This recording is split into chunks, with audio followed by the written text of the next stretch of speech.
Well, I have got great news for you audiobook lovers.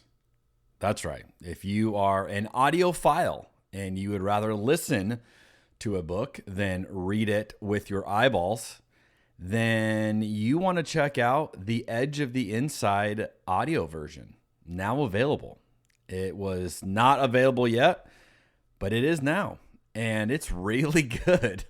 I have enjoyed it, and I got a chance to listen to it all and proof it all, and I picked the voice of the guy who read it, and I was able to get lost in it in the best of ways, where I was just engrossed in it and really enjoyed it. And so I want to encourage you, if you have yet to have read my latest book, The Edge of the Inside, this is a great chance to dive in. You can get the audiobook on Audible, or you can get it on Amazon, or just go to edgeoftheinside.com.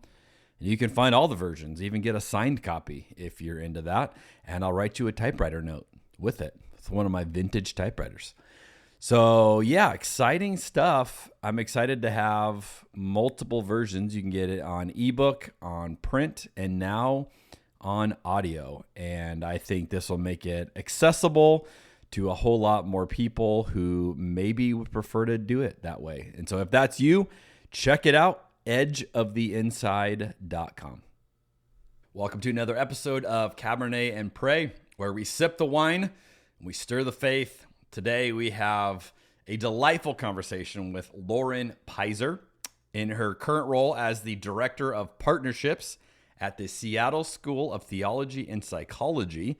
Lauren focuses on cultivating mutually beneficial collaborations with a variety of organizations. She's passionate about linking together partnerships where new understandings and discoveries emerge from places that could not be found alone. You'll see that theme throughout the episode.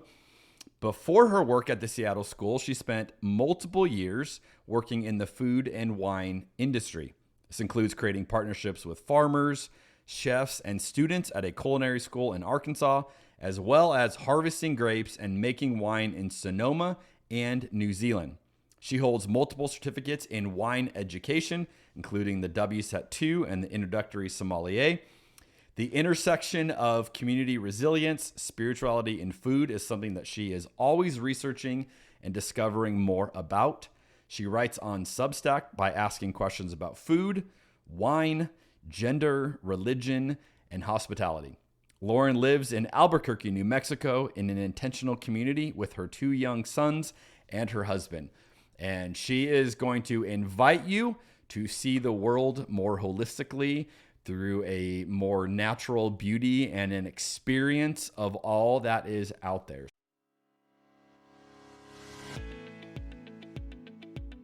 I've never shared this with anybody publicly. If this was SportsCenter, that would be like such a hot take. Skip Bayless would have no idea. Stephen A. Smith would have no idea what to say if you drop that down. That is so good. The joke I always say is like, how'd you learn so much? You got to drink a lot. The power of food and beverage to lubricate an environment. Resistance to change is hurting the church. I'm not in the camp that God has a penis or a vagina or a body at all. I'm in the camp that God is a universal spirit. This is the strangest podcast that I have been on. I don't even know what to do. I'm kind of geeked up about this wine. So this is my second glass, and it delivers a little more of a punch than I expected. So if I get a little loopy, it's your fault. You told me to drink on this show. I will also say as a confession, I am a lightweight. So I've had like 3 sips of this wine and I'm already feeling it. So this is fun. You've uncovered the mystery. You've exposed the formula.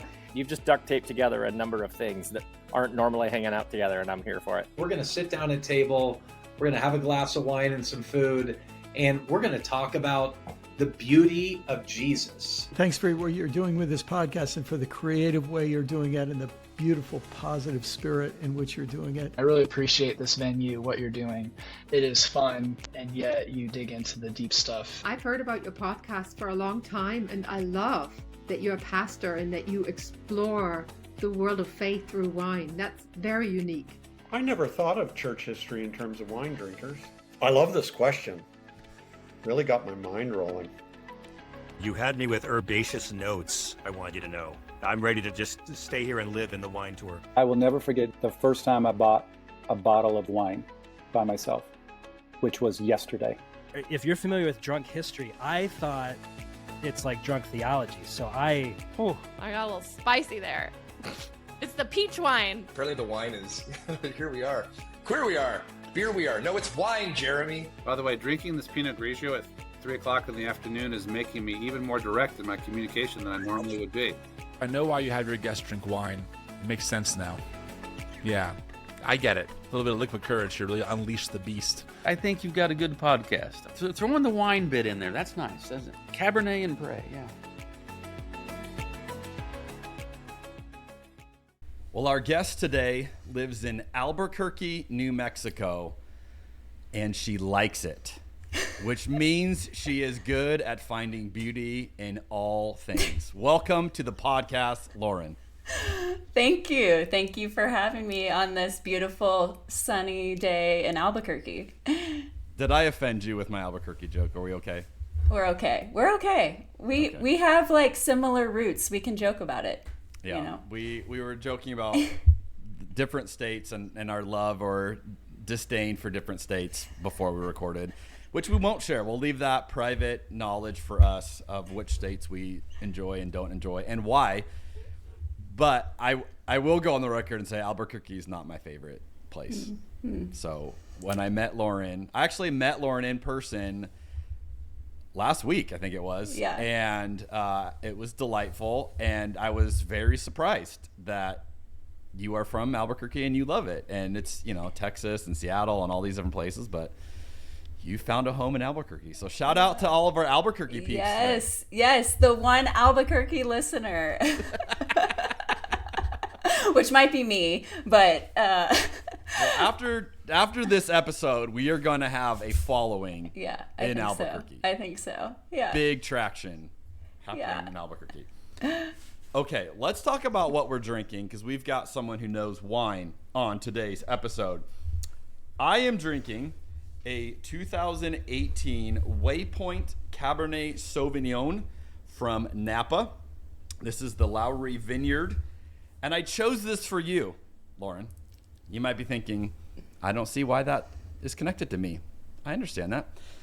But let me tell you why I chose this for you. And this is going to tease out where we're going in this episode. So everyone's going to be very curious what's going to follow. The winemaker for this wine, his name is Tim Milos. He holds a PhD in molecular plant pathology. Oh. I had to look this up because I did not know what the hell I don't know that what it meant. is either. It sounds cool. Well, let me read to you, Lauren, what it is. Molecular plant pathology is the study of how pathogens, including fungi, bacteria, viruses, and nematodes, infect and colonize plants, examined at the molecular and cellular level. Ooh. I'm into that. So, Lauren writes about some cool things in contamination and sterilization and how things are affected by other things. And we're going to get into that today. And when I read that, as I was learning about what molecular plant pathology was, I thought Lauren can resonate with this. So this is in honor of you. I gave myself way too heavy of a pour. I was telling Lauren. So we'll see where this episode goes. But this is delightful. I'm getting like chocolate covered cherries mixed with like dusty soil. And so I love it when you get a grapefruit note and a great earthy note and they come together and they're balanced. This is lighter than I was expecting. The tannins aren't as big. It says it's full body, but I'm not getting all of that. So to me, this is like a nice afternoon drinker, which is good because I have a lot of drinking to do. So that's what's in my glass. Lauren, what do you got today? Okay. I have 2022. It's called. The label. I know, isn't it cool? Fizzy Bee, but it's a sparkling Barbera. It is from Mosier, Oregon, which is the Columbia Heyo. Gorge. Yes. So it's east of Willamette, but still west of the Columbia Valley. So it's a really interesting region. When we used to live in Seattle, my family went down to Hood River and stayed there, we went to Idiot's Grace. So this is, Idiot's Grace is the producer. They do all biodynamic wines. Super cool. We're a part of their convivium. They won't call it a wine club. That's very elaborate. Yes. So they have a biodynamic farm as well. That's a part of it. So, yeah, we love this place, and I love it because it's like in between Willamette, so you're getting a little bit more sun than in that area, but it's not like as dry and hot as the Columbia Valley is. So this is the Fizzy Bee. I have not tasted it yet, so it's I'm smelling plum and rose, some herbal notes too, and Barbera, like, as you know, it's like medium bodied, higher acidity, usually less tannins. And it has a great finish. And it's effervescent too. So it's great for this kind of day, like a spring wine with food, great pairing. For a sunny day in Albuquerque. This is like an Albuquerque wine. No. There are no Albuquerque wines, especially not ones that come from Oregon, okay? You're not allowed to claim that. I'm just going to put that on the record. Yeah. So, yeah, I love Idiot's Grace. I think they're so cool. That is quite the name. Yes. I know. I should look up why it's named that. I don't remember. But it's a really magical place in Oregon. And I do love that area a lot. Oregon is filled with magical places. Mm-hmm. Yeah, it is. I said I wasn't going to share about states we like and don't like, but I'm sharing a lot about what I like and don't like. All right. Let's move on. We are going to begin with a question I love asking each of our guests, and this gives our listeners a chance to figure out who is Lauren. Who are we talking to today?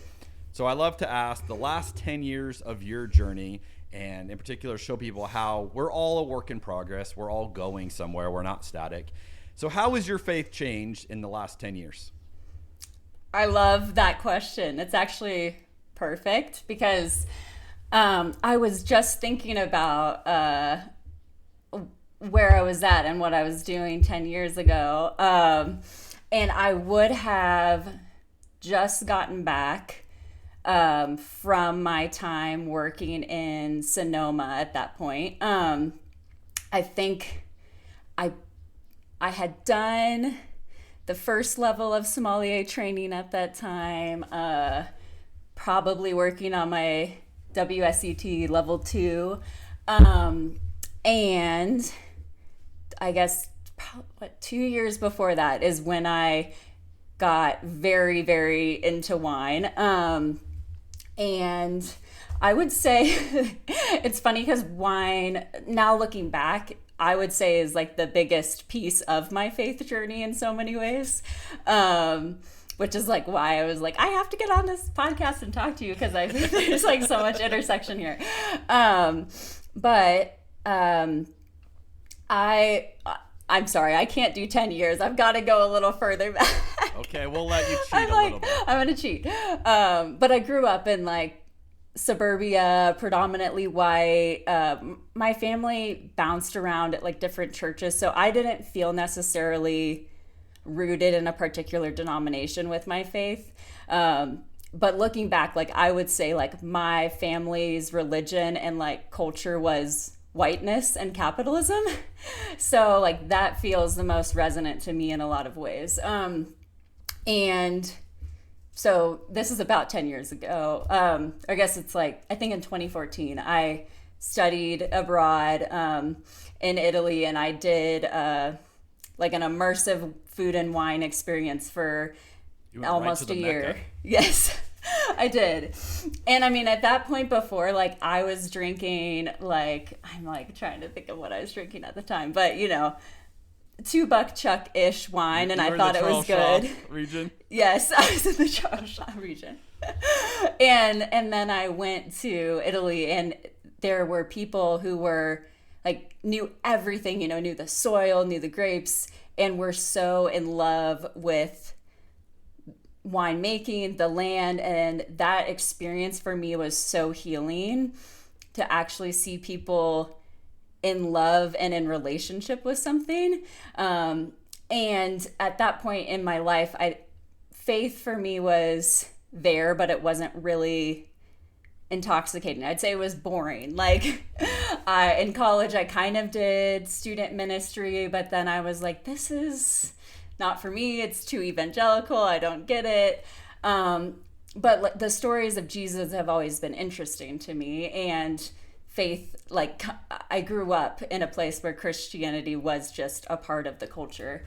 But at that point, like, I remember being there in Italy and like experiencing that and being like, this is it. Like, this is the experience of Christ right here, experiencing food and wine and pleasure. And like, a lot of my story too is like being very disconnected from my body, not enjoying things, like having to be perfect, and success being the metric of like how good you are in your spirituality, which of course is like very tied to capitalism. And so there, just being in a different culture was such a break away from that life that I was experiencing before, that I was like, this is it. And so from that experience, I really immersed myself in learning about wine, learning about the land, learning about our relationship to the earth in a lot of ways. And that felt like the most spiritual thing I could possibly do.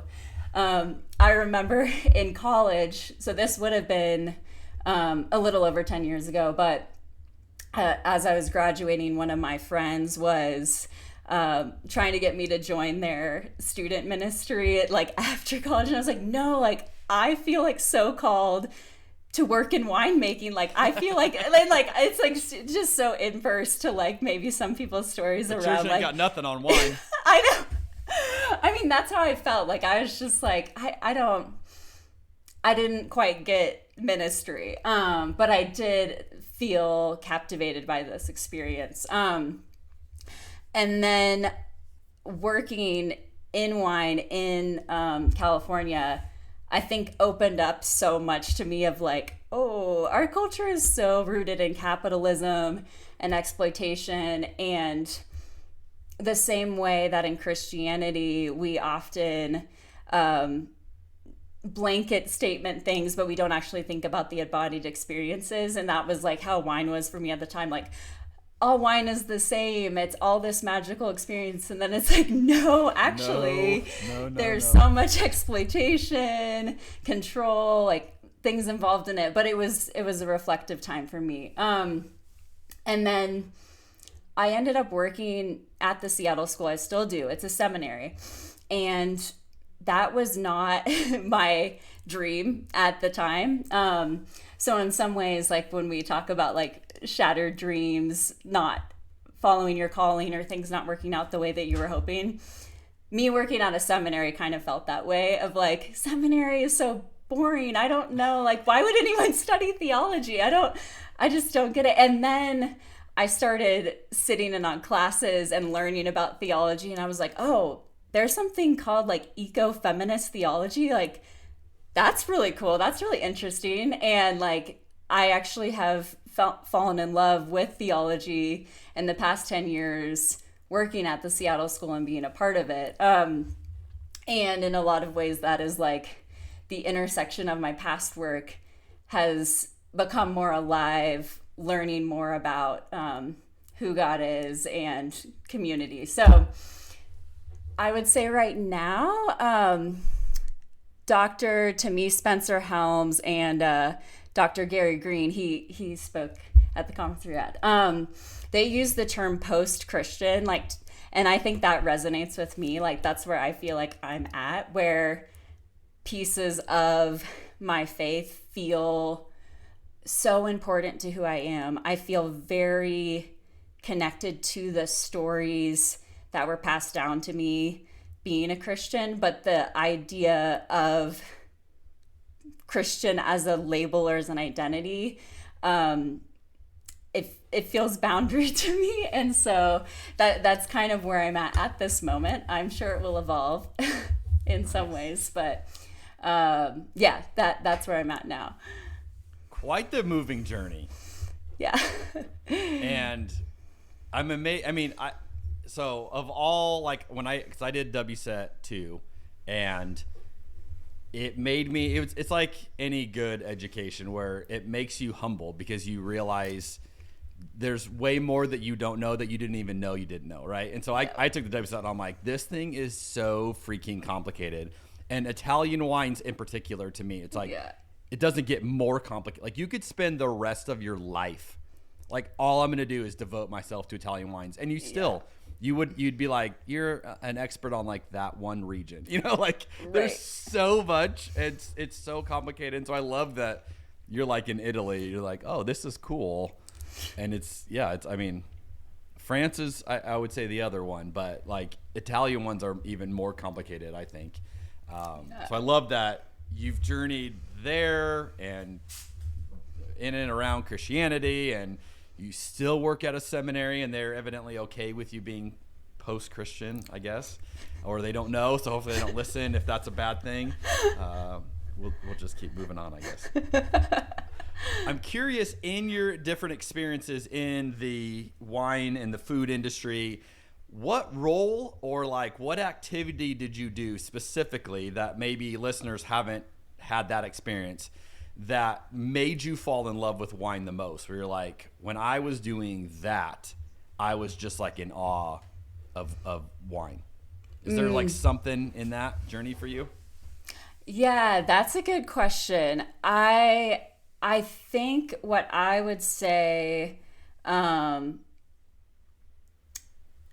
when I was in Italy, I think getting actually to be outside and be a part of watching the vineyard managers know like exactly what you're talking about, like the complexity of like this particular slope has this percentage of soil compared to this other slope, and this is the dynamics of like why this is the way this is and why this is the way that this over here is.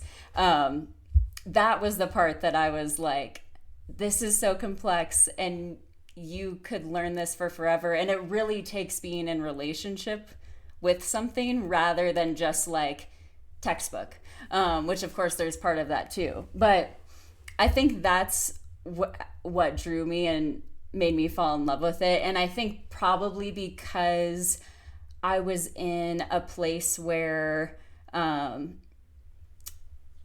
growing up in the United States, capitalist culture, like because I lived with an Italian family when I was there, and just like the slowness of like meals and actually like appreciating things. And I think also another thing is that seeing men who were like just in love with like food and wine as I was like super healing for me too, that there was like this feminine part of their culture that's valued across gender expression. And so I think it was like the full immersion of being there, my whole body, being in a different culture, being in a different place that drew me to it. Like, I don't know if I would have just like gone on like a week-long trip if I would have had the same experience, but I was like, I literally feel like a different human. Like, I'm allowed to let go of performance in a way that I didn't feel like I had been able to in the past. So that's what I would say. I would say some of my like actual winemaking experiences maybe made me like not love the experience in some ways. I love that. And you know, as I'm listening to you, it's reminding me, one of the things I love about wine is you could spend the rest of your life trying to learn the details of what these winemakers know and all the people in the industry. And you wouldn't. I mean, you could literally, till the day you die, you would not be able to like fully have a grasp on all of it. So there's that level of complexity. And you can know nothing about that and enjoy a great glass of wine. Yeah. And I love that both of those are true. It's a both and, right? Like you could dive into it. And for a lot of people, especially a lot of people that, guests that I have, or probably a lot of our listeners, they enjoy wine more as they learn more about it. So there is a correlation, but it's not like, hey, unless you can explain the different soil that this came from, you can't really enjoy this. It's like, no, it would be silly. Like you can still enjoy it, even if you know nothing about it. And I love that because I would say that's similar to theology, where you can experience the goodness of God and you can know nothing about God. You don't even have to, I don't even think you have to believe in God to experience God, right? Yes. Yeah. But I would say the more you learn about God, the more you understand God, I do think that there's a correlation there where then you're able to get more out of that experience. You're able to have more experiences and to seek it out and to be in tune with it, right? And so there is this like parallel element there. And I love talking about like, on one hand, the complexity of theology or the complexity of Italian wine, and also the simplicity of, I often say on the podcast, it boils down to there are wines you like and wines you don't like. Right. And we can, talk about the color and the body and all this. It's like, great. But at the end of the day, you either like what's in your glass or you don't. And when you like what's in your glass, it's a great experience. Right. And, when you have that moment with God that something clicks in you, it's a great experience, right? And a lot of times you try to explain it later, and go through. Yes. So I love that. And I love you can see the depth you have in your writing. And so I was going through different Substack articles you've written, and you get the fact that you are one of the deep thinkers. You're one of the ones that is looking into more of it. I want to share some things you've written that stood out to me, and we'll let you just kind of vamp on them. One of the things you wrote stood out to me, and I'll explain why. You ask a question. You say, how many of us feel like we don't have time to experience another world because we're too busy writing a sermon about it? Which I felt was like rude for you to write that about me and not just say it to me. Okay, so I'm saying it now. I feel attacked. Okay, I like read that. I was like, damn, like that's me. Like I'm the guy that's like, let's communicate this. And sometimes it's like, stop communicating it. Like just be in it. I love that. So after I get through my personal attack on that, where does that idea come from for you? How have you seen that in your own journey of this need to like package it or present it rather than just experience it? Yes. Yeah. I would say it's like so tied to my story too, around, and I think I say this in one of my other articles, but like that for so many of us, like resurrection looks more like an unkempt lawn becoming a manicured lawn versus like jumping over the fence and going exploring in the wilds. And I feel like we're so conditioned in our culture to prove that we know what we're talking about, to prove that we actually fit, that we belong, rather than actually experiencing those sort of things. And for me, what I feel like what I would say saved me in terms of resurrection in a way that I don't necessarily, maybe it's not the typical way of individual resurrection, but is embodied experiences, and is those times that I was actually brought and called out by something else. It wasn't a new theology that I learned. Later I can look back and say like, oh, that someone studies eco-theology, which I think is amazing. I think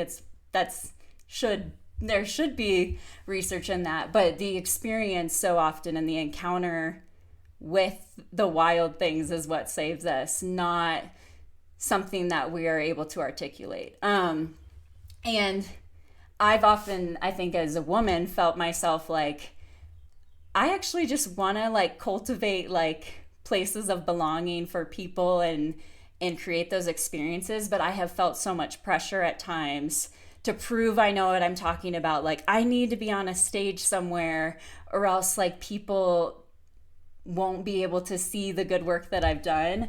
And I don't want to be caught up in that dynamic. Like, and I think we all fall into it. It's so easy to fall into it because even in the world of deconstruction, I think that there are still those spaces where we're trying to be seen and heard more than we're trying to actually cultivate an embodied experience with one another. And it doesn't mean sermons aren't great. It doesn't mean that speaking and like teaching and poetry and art and all those things bring us to life. But I think that that especially in a culture of whiteness, where we are all trying to climb a ladder that was put by people who are in way more power and literally do not care about us. Like, we don't need to be focusing on that ladder. We need to be focusing on cultivating belonging with one another. And I think it's going to be hard for us as a culture, but I think it's something that feels important. And it's so life-giving when you're in those spaces of actually experiencing something, like experiencing a good wine, experiencing good food, versus just being able to talk about it and talk about it well. Yeah, I think what's interesting too, it's interesting you shared that from, you know, a woman point of view. From a man, I would say, I think we are in a culture where it's often like that's just expected of you to do, right? And so if you don't participate in it, then it's like, well, what's wrong with you? And like, you know, you have to do this. And I had something interesting happen to me the other day, and as you're talking, I was like, I wonder if like that's what that was. So one of the communities I speak at, they do a Q&A after the service, and it's like my favorite thing. It's so cool. It's like you get to sit down, and so normally, you know, it's whoever gave the message is the one kind of like leading that discussion, right? And people can ask questions or give feedback or whatever. And there was one where I didn't give the message that day, but I happened to be there. And I'm like, I'm just going to sit through this. Like, I'm not going to lead it. Like, I didn't teach that day, so I didn't have to, you know? And I just sat and I just like absorbed it within the community, and I didn't think anything about it. And then someone afterwards like, oh, like, I was really surprised you didn't say anything. And I was like, why? You know, I'm like, I don't need to. Like, I was just participating. Like, but there was this like, and they weren't saying it as a bad thing. They were just saying like they were surprised. Like, they expected I would do more. And it was like this like reinforcement of like these expectations exist of like prove yourself, you know, it's like, and it does get in the way of the experience. And I love that you're just like, no, it's like, let's not miss the experience itself. Even though there will be times where you can talk about it or you can share it. But when that takes over, then the experience becomes way secondary. And that's when, you know, we're probably missing a ton of experiences that we could have otherwise. Yes. And I'm not saying this in a place of like figuring it out. Like, I feel like, and I'm sure a lot of women who grew up in conservative cultures deal with this sort of like binary and in between of like, you were told not to talk at all. Now that you're like in a more progressive space, talk all the time, take up lots of space. And like, it's not bad to take up space. Like, you should take up space, but if the end goal is to be seen and recognized, like, I don't know if like Christ is in all of those moments, versus like a collective piece, which is again why I love the wine and the fermentation aspect of it, because it comes back to like a co-made process together. Like, wine doesn't become wine without bacteria in the soil and all the pieces that are a part of it. So yeah. Love it. Okay, you wrote another article about something you call white magic, and I thought this was fascinating. You say this: white magic gives us the power to ignore the question, why can I keep going at this speed when the world is falling apart? And I love that question because I suspect most listeners to this podcast are very aware the world is falling apart around us. We see it. We tend to be the ones more in tune with it, which is why we're probably the more depressed group out there because we see it, we feel it, we're aware of it, we carry that, right? But we all have to keep going, and I do think there are times like, how do we keep, it is weird, and you're calling this white magic, and your explanation behind it I think is fascinating. So tell us more about what is white magic. Yeah. I don't even know how this, I mean, it really is, again, from experience in wine, I think is why that embodied experience is what gave the white magic idea.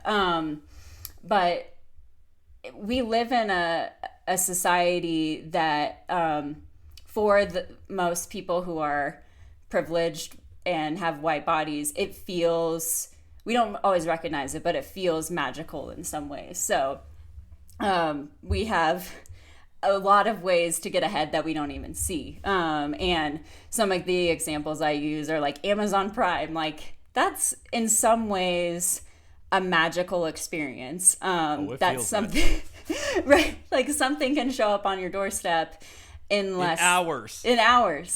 And then it's like, what's actually behind that though? Because it's not actually magic. It's an exhausted warehouse worker. It is the land getting decimated because of all of the algorithms that we've built to make it happen. And so there's all these things that we think are just a part of our lives that are really held up by people that are pushed to the margins. And it's this like counter to wild magic, which is like what I talk about as an embodied experience of experiencing something that's powerful in magic. And so I think right now, as we're facing so many problems in our culture, I mean, sometimes I still am like, I can't believe I'm going to work. Like, why am I even spending time writing this email whenever there are people who are starving in Gaza and there's all these other things that are happening? Like, we should all be collectively moving towards something, but there's this power from the top that's telling us to keep going, and it is really insidious how that is woven together a lot of times with Christianity, with, God's providence and success and all of those pieces. And so what I would call white magic is like the things that have been made scalable only because of exploitation and marginalization of others. And we're living in this world that's really fabricated, and things should fall apart. Like, that's life. Like, things shouldn't last forever. But we have this idea that they should, and the only reason they do is because of that. So that's kind of the idea behind white magic, or what white magic is. I think that is what's so hard. And it's almost, it's a byproduct too of the ability we have to know so much more, and so you can know these atrocities in, happening around you, happening in other states, happening in other countries. So you can know all this, and it's like, that's really heavy to know that. And then to feel like I don't know how to do that. And I remember, I think it was the day Alex Preddy was shot by ICE, and I was like watching clips of this on social media in the afternoon. And I mean, I was literally in that moment, I was thinking, I got to preach tomorrow. What on earth am I going to say? Right. Because all I can think about is this, And so I'm like watching this, I'm like pondering these, like, what is our government? What, like, what is happening? Like all of this. And then literally like one of my kids is like, Dad, what's for dinner? Right. And it like jolted me of like, oh, I still have to feed my kids tonight, And like, I wouldn't say that's white magic. That's just like the weird world we live in of like, I still have to like take care of you. And then like, I'm over here grieving. Right. And you don't even, like, they didn't even know what I was grieving. Like, they just want dinner, and it's like, and then you add in all the white magic stuff, and it's like, it's so weird to navigate this. And then I think for those of us who are very burdened by this, to watch how many people are indifferent to it around us is like the other whiplash, where you're watching Christians who are like, yeah, I don't care about Palestine. I don't care about I don't care about what ICE is doing. I don't care about all the people being deported. I don't care. It's like, and then you're going like, you don't care. Like your version of faith doesn't. And it's like, it's such a weird world. And I love that you like are giving us like language of like some white magic in there, you know, like there's some weird things happening that aren't, they're real in the sense of like Amazon really will ship something to my house in hours. So it's real, but it's not real in the way that you're saying. It's like, it's not the way it appears. And I think, I'm reacting because it's like, there's so much there and I don't know what to do with it other than just name it, I guess. Like, what do you think? Yeah. And the other thing I can name too is related to the wine experience too. So I worked at, I'm like, should I say names? At a large winery owned by Constellation Brands. So Constellation is like a very big company. I mean, they own like, I think they own like Corona. I don't know. I should like look it up before I'm saying that. But they own a lot of big producers. And the place that I worked at was, we made 1 million cases like the year that I worked there in the winery. So like, that's a lot of wine.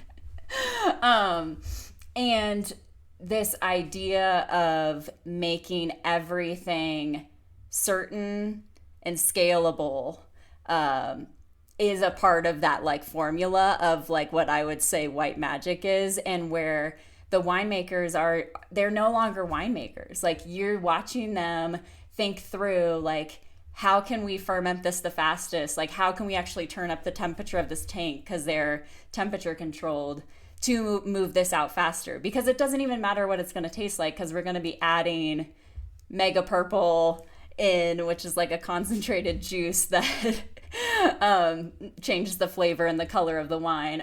We're going to be adding that in afterwards in a lab, so it's fine, just move it through. And we're also thinking about how many migrant workers we can exploit to move this through faster. And it always comes out with a standard product that's predictable. And so much like in our culture, it's like, be predictable. Don't be disruptive. Don't be the one who's making things challenging. Don't take time off of work to protest, because like that is causing an issue with the way that we're trying to produce something. You're messing up our formula. And like being a part of that and being like, I'm a part of this process. And like, now this wine is no longer wine in my mind. I'm like just working in a factory that's trying to control something, and people are taking that in and drinking it. And like, you know, and so I'm like, where was I going with that? But I think that there's something about like the need to make everything scalable, everything predictable, everything like working out just fine, that we are like falling into that equation of white magic, because it won't work anymore. Like if you start saying like, if the warehouse workers say I'm not showing up, like the formula falls apart. If we actually say we're going to take care of the land, then the formula falls apart.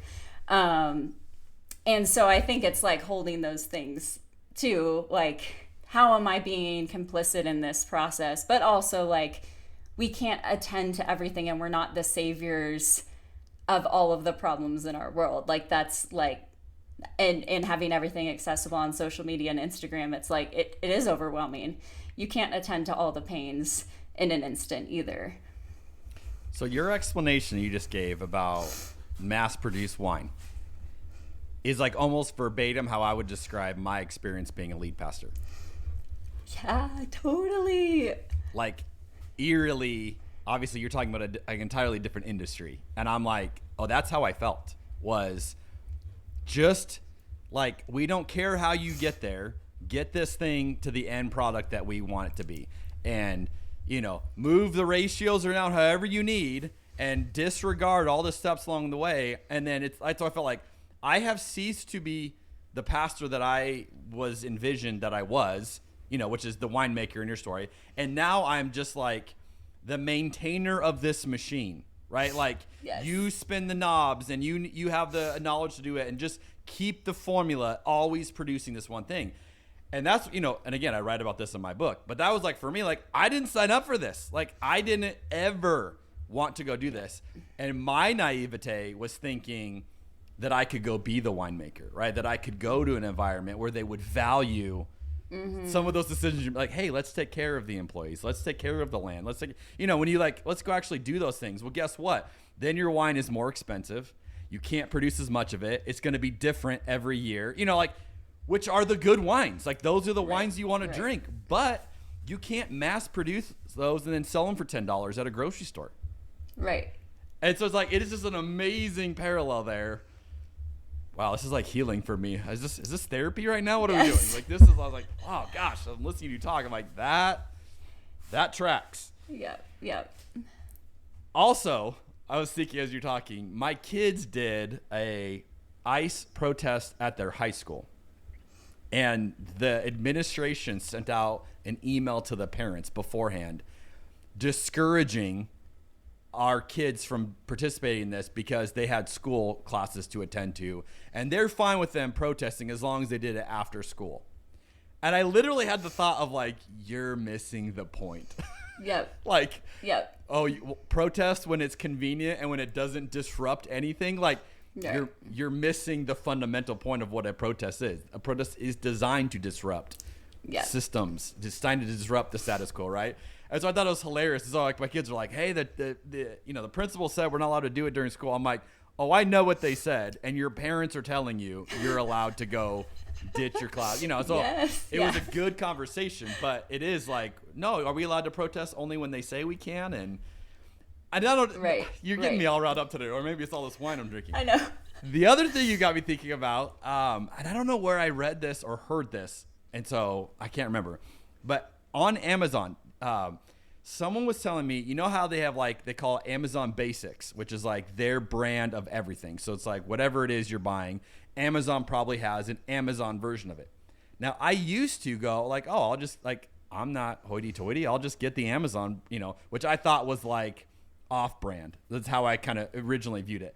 Then I read or heard, I don't remember where I got this from, that someone said, whatever you see in Amazon Basics, that means they ripped off the formula for someone who is doing it the best, and then they're basically taking their method of doing it and undercutting them and then making a bigger profit. And then I was like, I'm never ordering Amazon Basics ever again. Like I want specific other companies, to get a cut of this. And it's just like this system is everywhere.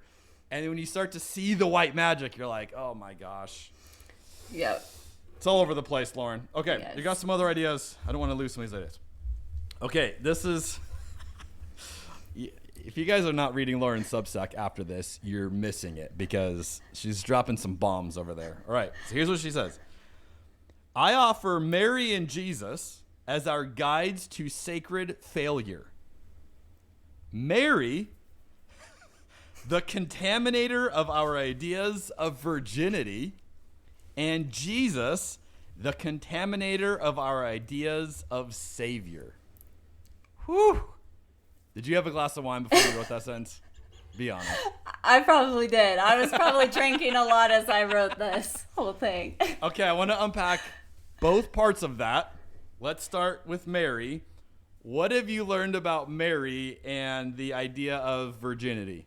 Yeah. Okay, so I will say I am not a historian. I'm not a theologian. So this is very much based on experience in wine. And so these are some playful ideas. If you want to show me some historical records later, that's fine. But so within the food and wine world, when you think about something being virgin, it is actually almost the opposite of how we talk about Mary. and being sterilized and being completely clean. It's actually your ability to allow others to be in relationship with you and you to be in relationship with others. So when you're thinking about wine, if you're thinking about a clean wine or a natural wine, that is the ones that aren't sprayed, that aren't using the things to keep others away from them. But then we've swapped it with our idea of virgin, with Mary, or, just virginity in general, purity culture. It is like, you are not touched by anyone. You are completely clean. And I mean, this can be like sexual purity or it can be like moral purity. But you can't let anyone get close to you because that will change who you are and your identity. But when you're thinking about winemaking, it's like the bacteria, the yeast, the soil, the climate, all of those things is what make it what it is. And so it's like the magic happens in relationship, not through purity. And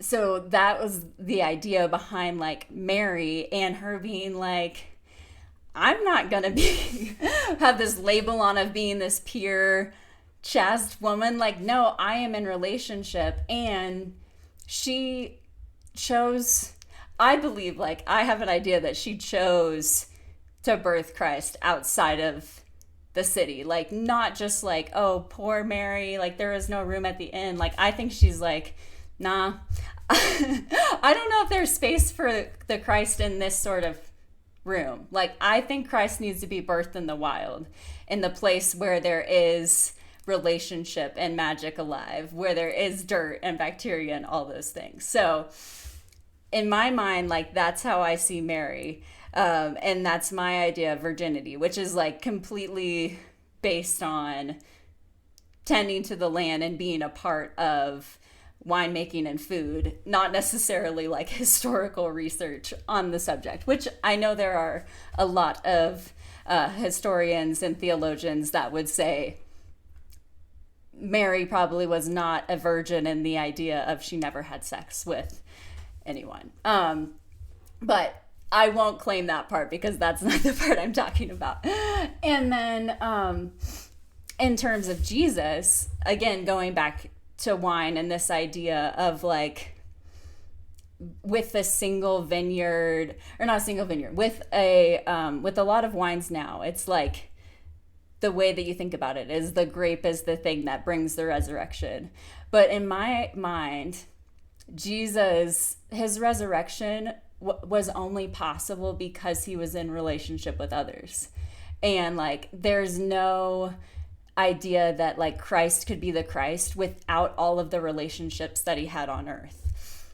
And so he's actually like showing us how to walk. And I should say, like, Billy and Paul Horde, they're my colleagues, friends. They wrote a book called Contamination, which is like EU good contamination. And they've written a lot about this and they've done a lot of research on it, and the book is so good. And so they've written a lot about the idea of like Jesus showing us what good contamination looks like. But because we were talking all about this, I'm like, this is all the ideas I've had about wine in the past. And I like thought too is about Jesus being this individual savior. Like, you know, we are all told that like, well, I shouldn't say we all were, but if you grew up in white Christianity, it's all about your individual salvation and being saved. And that's also not the way that wine is made. It's a collective process where we're all being resurrected together. And so those are some of the ideas that I've had with Mary and Jesus, and how they relate to wine too. Love it. We make room for all kinds of wild ideas here. We don't land anywhere. Let our listeners decide what resonates with them, but we like to bring out unique perspectives, and I think you are bringing some really cool ones. You have this phrase that I think maybe is a good way to kind of transition us. You say, we've become a culture afraid of impurities, which I thought was such like a good summary. What does that mean to be a culture afraid of impurities? Yeah, well, and I think there's something you were saying earlier that I was thinking about. Oh, yeah. With like being a pastor too. And even if you swap your logic or you swap your beliefs, like it's so easy to still say like, no, I can't have the things that are going to contaminate the way that I'm doing my work. And like, there's a lot of purity culture within politics as well. So, and I think that comes down to like individualism, because we have these ideas that my identity needs to be pure. Like if I'm seen talking to Jeremy and then Jeremy's associated with something that is not a part of my identity, then you've you're ruined describing my evangelical upbringing right now. Like then you've ruined my identity. And I mean, this goes across the board. And there's this obsession somewhat with moral purity. And I think this goes beyond Christianity. This goes beyond conservatism. But like, I am going to have the right beliefs about everything. I cannot be seen as someone who doesn't know something, someone who's learning, who makes a mistake. Like that's not possible. And it comes back to some of that, what you're talking about earlier about like getting to the stage. Like I can't have my identity contaminated at all, because then I might not get to the stage, versus like we're all co-creating this learning process. We're all failing all the time. We're all making mistakes all the time. And like, what does that mean for how we live with one another? And that's really the way that I think we're going to get out of this mess, is like accepting that we're all impure, that we're all making mistakes, we're all failing. And purity is like a complete myth. Like there is actually no such thing as purity. You have more bacteria on your skin, like as one individual, than there are entire humans on this earth. So no matter how much you wash your hands, there is bacteria all over you. Like there is this unseen world all the time happening around you. So this idea of like this fixed image where like I fit into these neat categories is just a complete myth. But goes back to social media too. Like we have these images that we're trying to maintain on social media that we feel are our real us, rather than the experiences and the conversations we're having with one another. You know, it makes me think in wine terms, most producers today they're adding their own yeast in, but you have organic natural yeast that just is like on everything, you know? Right. And so like, that's how it all began, is like people just noticed like there was yeast around and it started affecting the juice, you know, and it's like, and if the conditions were right, it produced wine. And then they learned about it, and then they learned how they can like harness it and, you know, speed it up and intensify it. And so a lot of people today are, you know, adding yeast, but even the idea of yeast, which makes it all possible, is a contamination of sorts, you know? And right. I like that, because that's like, we go, oh, well, that's good because that leads to wine, right? But like, no, like what you're describing also is good. Like it leads to humanity, like a more beautiful, fuller picture of humanity. And it's so interesting to me. And it depends on what space I'm in, but you know, I just am constantly, I'm learning that there are certain people, like as a communicator, there's certain people I'm allowed to quote and other people I'm not allowed to quote. And that's so funny to me, because I just don't live in that world where, now again, you know, if someone, I'm mindful of who I quote and what it might mean, but people draw these really intense lines. And, you know, if I quote Rob Bell, I'll almost always get a comment, especially if it's an evangelical space. Mm-hmm. But even some more of the progressive spaces I'm in, if I quote Bart Ehrman, who is an atheist Bible scholar, I'll get why'd you quote him? He's against Christianity. It's like, well, okay, but do you actually disagree with the quote? Well, no, I agree with the quote. All right, so that's why I'm quoting him, because he's a Bible scholar who made an interesting insight, and even if I don't ultimately land where he lands, I can learn from him in this regard or whatever.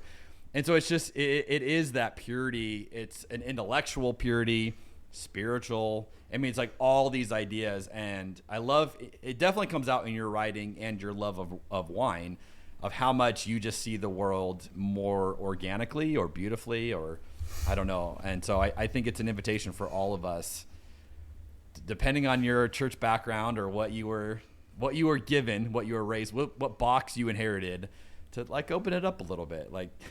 It's going to be okay. You're not little positive contamination. It's not going to kill you. It's going to lead maybe to some wine, some natural organic wine. It's going to be emerged.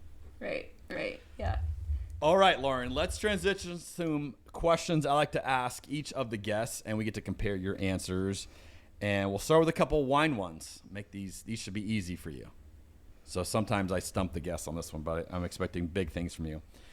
If I were to ask you, best glass of wine you've ever had in your life, is there a memory that comes? You might have a handful, but at least one that you go, oh my gosh, that was as perfect as I could imagine it.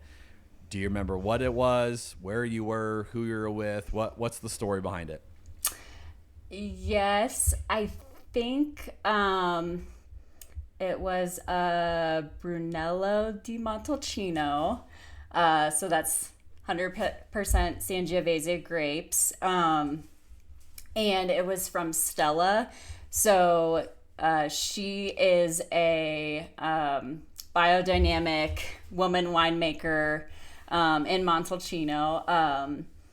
My husband and I visited her vineyard in 2016 on our honeymoon. And we had I think it was 2010, 2 years ago. So I would say that was the best wine that I've had.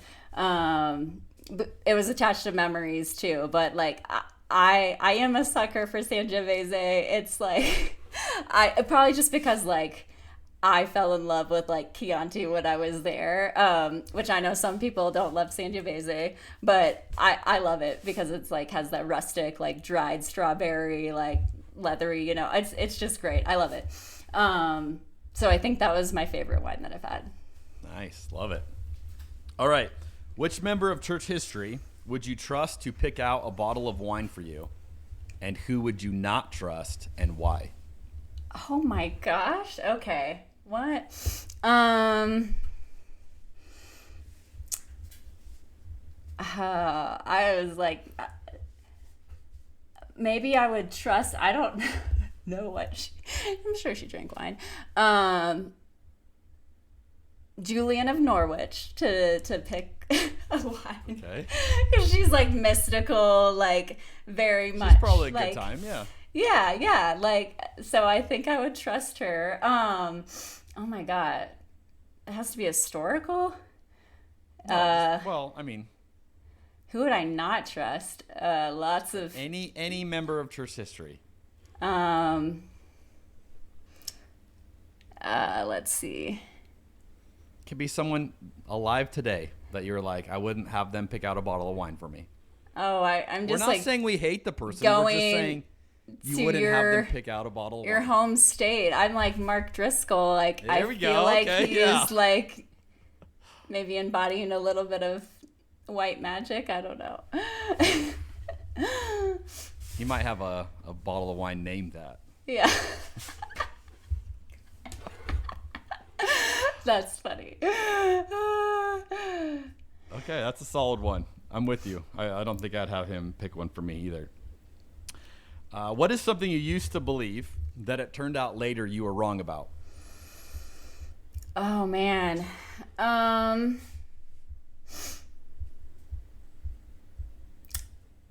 mean, the first thing that comes to mind is in college, I mean, I definitely did not believe in gay marriage, and I was always very like, oh, I like have compassion for that, or like the, but I didn't see the wild magic that's within queer relationships, and how much of Christ is actually a part of that, and not just like, oh, I'm affirming, but also like there is amazing power and beauty within that. So I would say that has evolved drastically for me over the past 10 years. Nice. Very good. What do you see as the main issue facing Christianity in the U.S. today? I would say, a lot of what we're talking about now. I definitely, I'm worried about Christian nationalism for sure. Like, that's the very explicit expression of the capitalist beliefs that we're talking about. But I feel worried and concerned about swapping beliefs without swapping practices. And I think that we need to be most focused on, like, what does it mean to be in right relationship with one another and build communities that are resilient. Because I have no doubt that it's probably going to get worse. And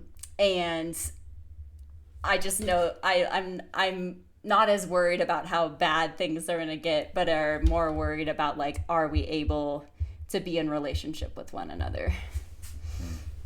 That's good. What is something that's blowing your mind right now that you're learning? Oh, man. That's a good question. I feel like I'm often learning less than I want to with 2 young kids. Well, I'm learning a lot, but not like things that I can articulate clearly.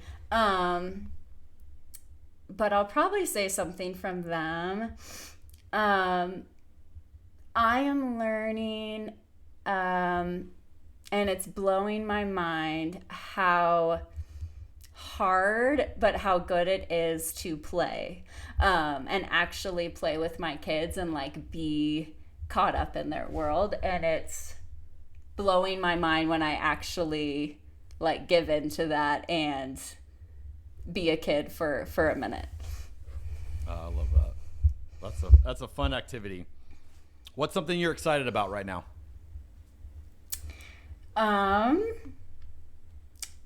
I am going to start my master's in food history and gastronomy in the fall at Boston University, and I'm excited about that. Not Seattle. But I'm not moving. It's an online program, so I will be here in Albuquerque for a long time. So I am excited about that because I have had to kind of put some of my hopes of, like, doing more food history and studying that on hold, and now I have a chance to do that, so I'm excited about it. Is there anything else that I have not asked you about that you're like, look, I gotta say something about this before we close this episode? Oh, that's a good question. Oh, you know what I'll do? I will show, because I was looking at them earlier. These are the books I'm reading right now. So this is The Dirty Guide to Wine. You should write it down. Oh yeah, something she says in here that's super cool is, rather than considering the earth, like the soil as the earth's skin, considering as the earth's gut. And I'm like, oh, I love that. But this is like talking about all about the soil science of wine. I'm also reading this book by Martin Shaw. It's amazing. It's called Liturgies of the Wild. Oh, yes. I know. I should say it out loud because people are not going to see it. Liturgies of the Wild by Martin Shaw is an amazing book that is like, I should have said this is blowing my mind right now. It's really good. But anyway, those are two books that I'm reading right now that are like really blowing my mind and I'm drawing a lot from in this moment. And but other than that, I have no idea what else to share. Oh, I love it. I love getting a good book that you're just working your way through and it's, giving you new thoughts and new things. Oh, that's like, I got a Richard Rohr book right now. I'm working my way through and I'm just loving it. And I love good books. Albuquerque. CAC. You know what? Richard Rohr. That's the best argument you've given yet. I know. Yeah. That's solid. Is he from there or he just lived there? I don't know when he moved here, but I mean he's here, like very much here. He's here. He's Albuquerque. He is Albuquerque. That's amazing. All right, fine. I'll open the door in my heart to Albuquerque a little bit. I'll crack the door a little bit. I'm not going to open it. I'll give it a little crack. And we'll see what God does with that. How about that? Yeah. Good idea. Well, Lauren, you are making Albuquerque cooler. Thank you for doing all this. How can people find you online if they're like, look, I really resonate with her? What's the best way for them to connect with you? I'm on Substack. It's just under my name, Lauren Peiser. That's probably the easiest way to find me and my writing. I am not very active on Instagram. I have one, but I don't do very much. I will put a link to the Substack in the show notes as well, so you guys can go find it there. Lauren, I love what you have written. I love the way you are using your imagination to connect wine and theology and life and experiences, and you are inviting us all to see something beautiful and see something bigger. So thank you for that, and thanks for joining us on the podcast today. Awesome. Thank you, Jeremy. All right, everybody. Thanks for tuning in. We'll see you on the next episode of Cabernet and Pray.